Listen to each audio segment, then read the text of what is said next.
Hello mga katanim serye, Kuya Ron's Tanim Serye po ulit nagbabalik at ngayon po ay ipiplex po sa inyo yung tanim kong paminta. Nakakita na ba kayo ng puno ng paminta?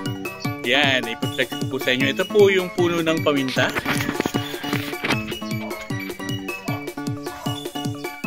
Yan, ito po yung puno ng paminta, no, o black pepper na tinatawag.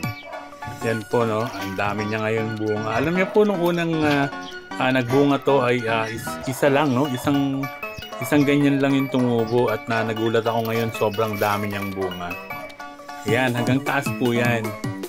And makikita niyo po tumutubo siya sa mga driftwood, no, at sa talagang taniman talaga niyan, nilalagay po yan sa tabi ng puno. Yan, nakatanim lang siya sa paso.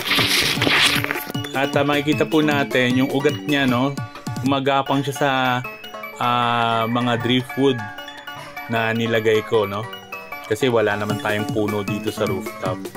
Yan po yung itsura niya.